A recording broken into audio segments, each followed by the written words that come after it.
Hey, hi, hello, welcome or welcome back to my channel. This is going to be timeless in general, so take what resonates and leave what doesn't. Whenever you find this, if you resonate with the energy and it makes sense for you, perfectly fine. Consult your own intuition, so if you get an intuitive hit during the reading, take that into account when interpreting your reading and practice your discernment, always. Additionally, I channel in the energy of radical honesty, so if you're not here in the energy of radical self-honesty, personal responsibility, and accountability, then this is not the channel for you.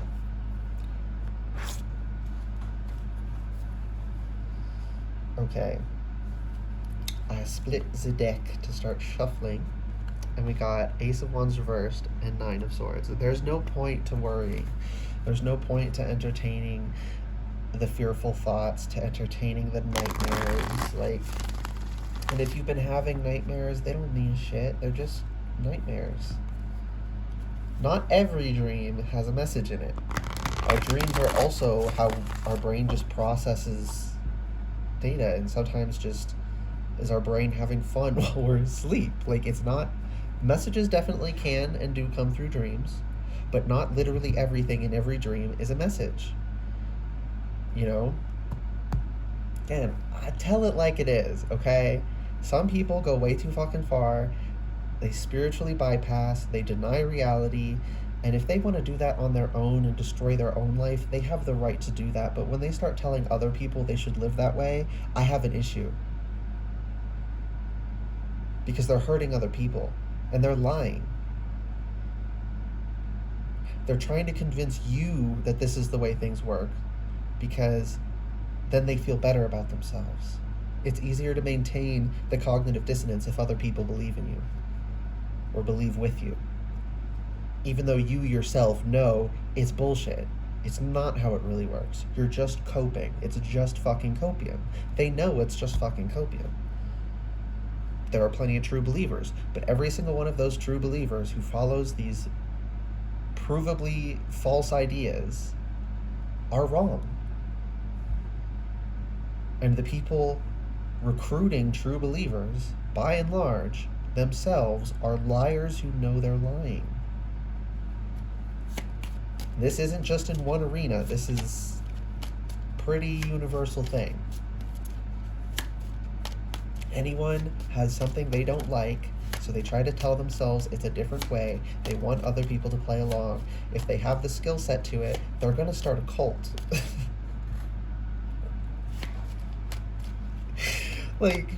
Damn, people really think it's so complex, and it's this thing that never happens, or only rarely happens, that, most people who, if they say they have, spirit, I'm gonna get to this in a second, but it's dragon. No, I have to get to it now. I have to leave it, everything I was saying. Two of Swords, she's blindfolded. Is literally a matter of, do I go this way or this way? You're acting blindly, right? When we don't understand that people huff copium and try and get you hooked too, so that they feel less bad about their addiction, that's what they're doing.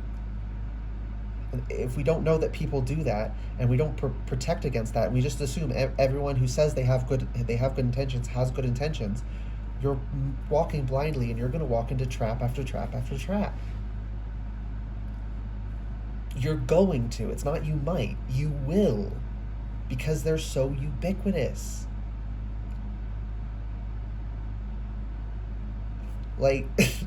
If you're not moving with intention, grace, and clarity, you're gonna walk into traps. You're going to.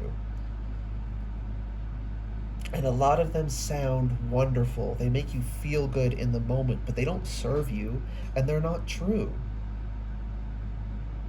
It's enough that they're not true, but they also don't serve you. They're not actually helping you. They're making you feel good, but they're not actually improving anything. They're not actually helping you answer any questions. They're only helping you think you're answering questions. They're only helping you think you're solving the issues. And eventually you're going to wake up. And you're going to look back and say, how the fuck did I get roped into this? it's it's not like a personal fault thing. Like, all of us have been, all of us probably will be got at some point or another. But people who aren't conscious of it, who aren't on the lookout for it, who don't know it's an issue, get got a hell of a lot more often. And those of us who don't get got as often anymore, it's because we got before. It's the same reason, like, ex-smokers are the most passionately against smoking. Addicts tend to be the most harsh critics of their own addictions, because they personally understand what it does. So we go through bad experiences and we want to help people, right? So rather than beating up on yourself that you got fooled, get mad at the people who fooled you and refuse to be fooled again. Directing it inward and beating up on yourself, what was wrong with me? Why did I get fooled? That's not only useless, but that protects the people who did it. No, get mad at the people who fooled you. You know, that whole fool me once, shame on you, fool me twice, shame on me. No. Fool me any number of times, shame on you every single time. Not like shame on you for getting fooled, but like shame on the person fooled. Right? Fool me, shame on you. Fool me any number of times, shame on you. Fool you, and if anyone fools you any number of times, shame on them every time. But at the same time, we also do have a responsibility. I guess it would be a little bit more accurate to say, fool me once, shame on you, fool me twice, shame on both of us. Because there is a certain degree of like, come on, learn the lesson and protect yourself in the future. We need to take some responsibility for ourselves. But it is still always shameful to try and fool someone in the first place. Right? I don't like this idea that just because someone went back, that the person who did it is now no longer a bad person. No, they're always a bad person.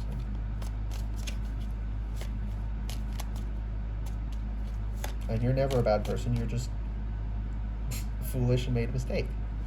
And it's okay to make mistakes. We've all made them, we're all going to make them again. If you can't accept that every mistake you've made was a mistake, right? So one of the ways of spiritual bypassing is recontextualizing everything. Well, it wasn't really a mistake because I got this out of it. Yes, we learn lessons from our mistakes. That doesn't make them not mistakes. That means mistakes can be valuable lessons, but they're still mistakes. People don't want to admit that they've made mistakes, that they make mistakes, that they're making them right now, that they're probably going to make more in the future. If you can't confront that, you're not going to get anywhere.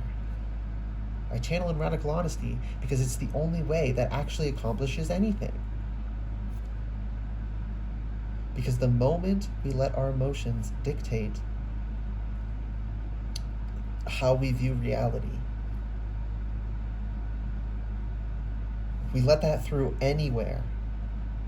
We ignore any part of reality at any juncture. It creates systemic issues. We can't deny anything. None of us can. It's not just that some people who, they don't like they don't like medicine, so we should let their children die because they don't want us to give their children approving medicines. Some shit like that. Like, it's not just like those people, well, they're going too far with denying things, but this little thing I'm denying, it's so insignificant. No, denying any part of reality is not insignificant. Whether the effect is immediate and large or very small and builds up to large, eventually it's going to become a larger problem. It's not good at any degree. It's just worse if it's big off from the bat.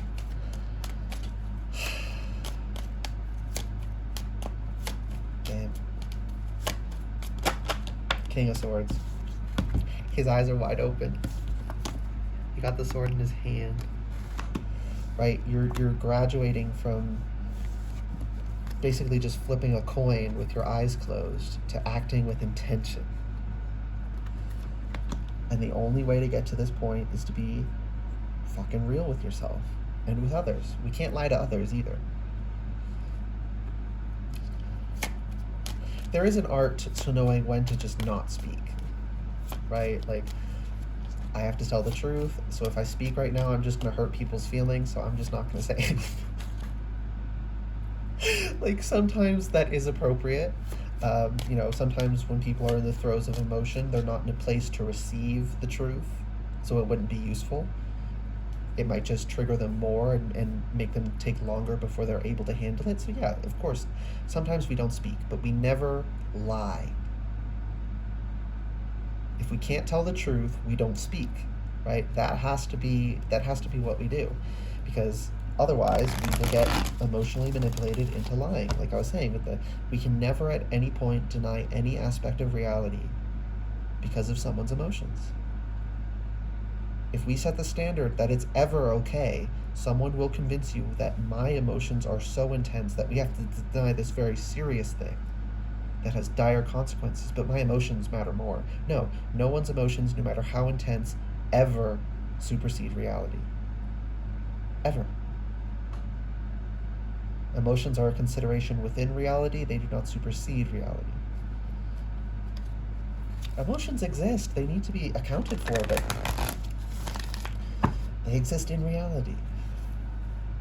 They're not reality. And they're usually highly irrational. We should not make a habit of going along with highly irrational ideas.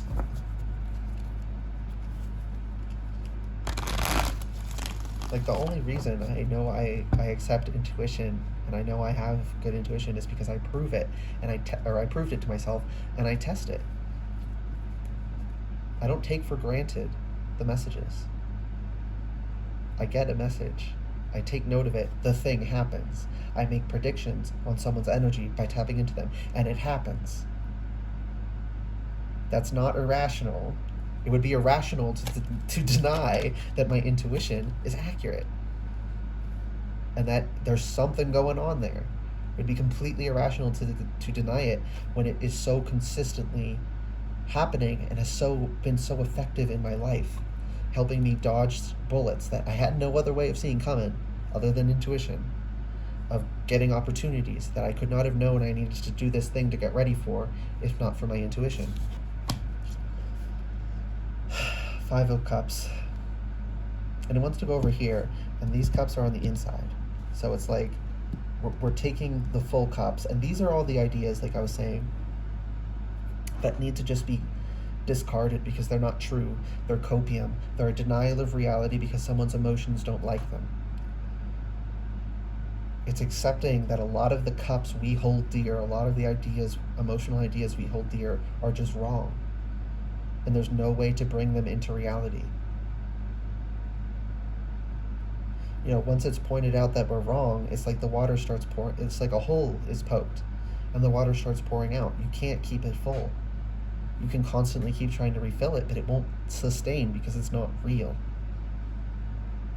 There's no way to make it real. We have to just accept that those are a lost cause, right? We can't fall for the sunk cost fallacy. It doesn't matter how much we've put into it. If it's never going to give out, if it's not real, if there's nothing here, we have to abandon it. We have to cut our losses and go.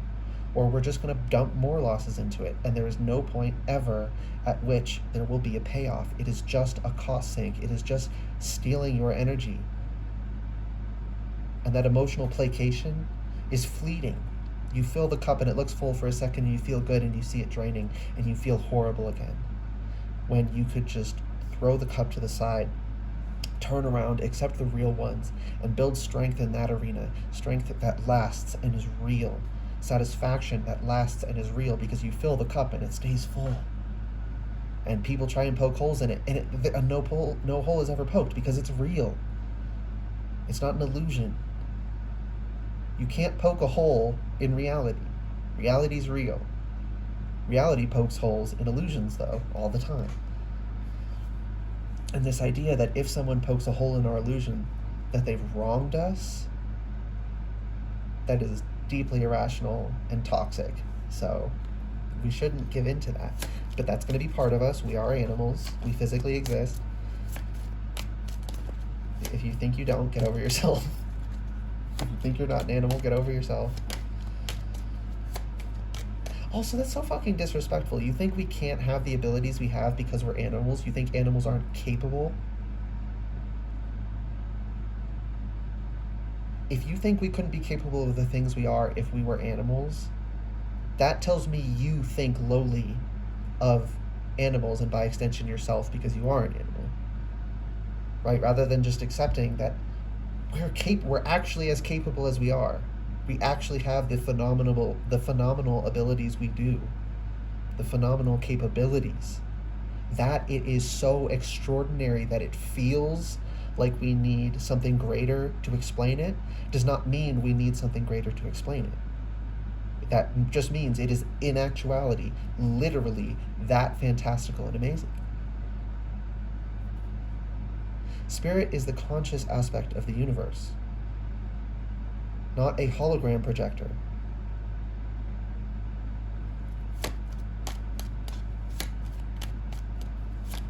So also when you're denying physical reality, you're denying spirit. And the cat's out of the damn bag with the moon reverse. When you deny reality, you're denying the physical aspect of spirit. Damn. That's disrespectful. That's why I don't fuck with that shit. It's not just that we need to live in reality because reality is real and there's consequences to it. It's also offensive not to. It's disrespectful. Same way it's disrespectful to deny someone's physical, who they are, right? Who they physically are. Even if they deny it themselves and you think you're doing something good by helping them deny themselves, it's disrespectful to deny your reality for any reason. It's disrespectful to yourself. And we shouldn't help people disrespect themselves. And we shouldn't disrespect spirit by denying physical reality. Because it exists. Hermit and Nine of Pentacles. Hello? What is this? The Sun reversed. Ace of Cups reversed. Yeah, we can't... And then the Devil's under that. So here's what I'm getting.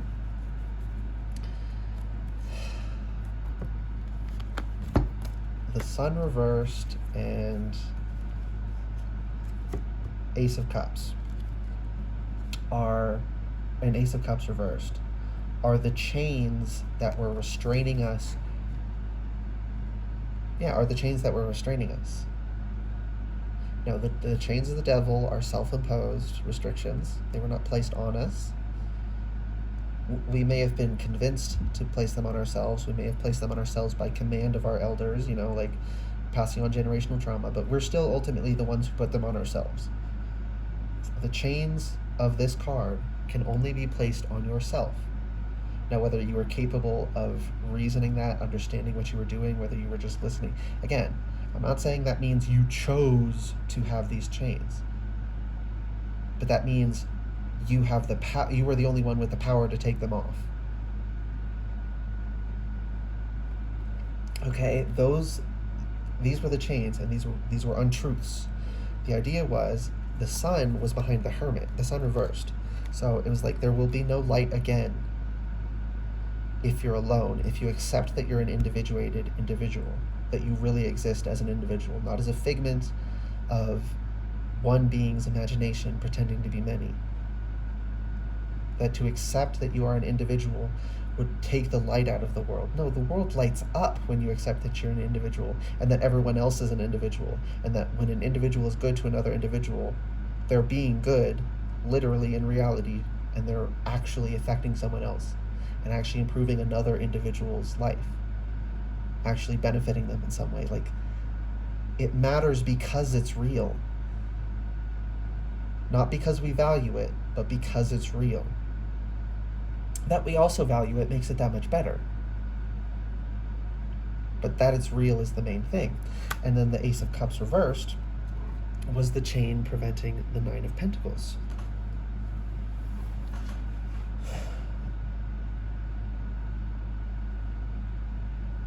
So, I'm getting a very specific message.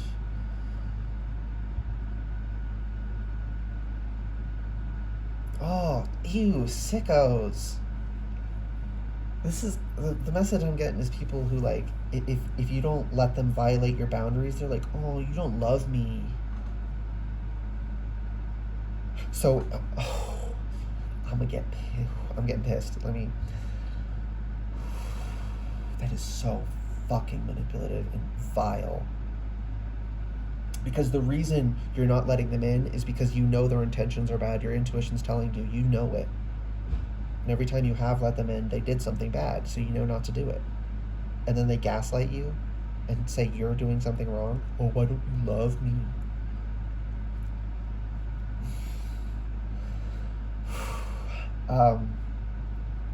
So yeah, you're also convinced that, I think this is a very dominant message actually, overall,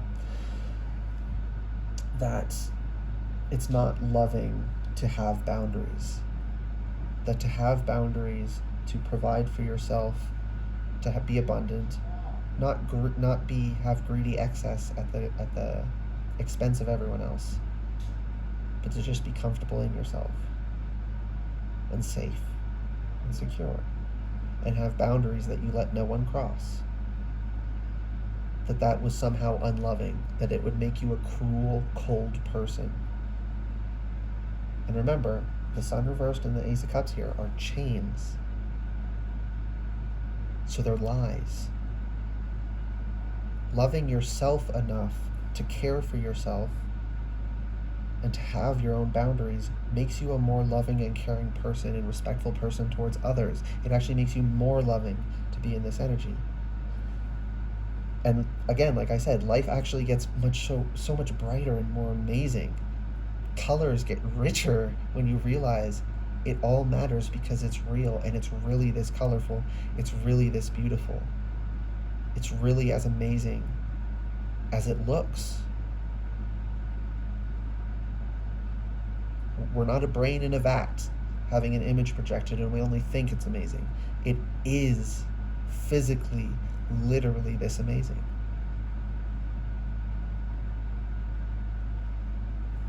Okay. Are we done? I think we're done. Okay. I feel like, oh, that's just my own fears. My over-explaining anxiety is coming up a little bit, so I feel like I have to say more, but I don't actually. Oh, that's another. Okay, that is one more thing I can say. This isn't an over-explanation. This is actually a message. If you have an issue in the past and you get to the point that you don't deal with it, that doesn't mean it's gone. It's just weakened. Sometimes it crops up again and we got to push it down again. That does not mean that you failed in any way. In fact, the longer between each time it comes up and you have to push it down, you have to not push it down, that's suppression, that you have to confront it and deal with it again, that means you're doing even better. That's actually proof that that you're overcoming it, and that you're not just suppressing it and ignoring it. That it rears its head again and you can recognize it and consciously confront it. That's actually a sign that you're on the right track. Okay. Oh, I'm so glad I was able to deliver that message for someone, because I just felt the catharsis that provided someone. Oh, being empathetic is so fun sometimes.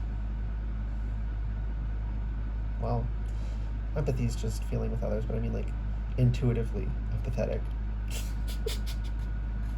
I mean, being empathetic in the regular way is fun too, but this specific example was like, I'm feeling your catharsis, literally.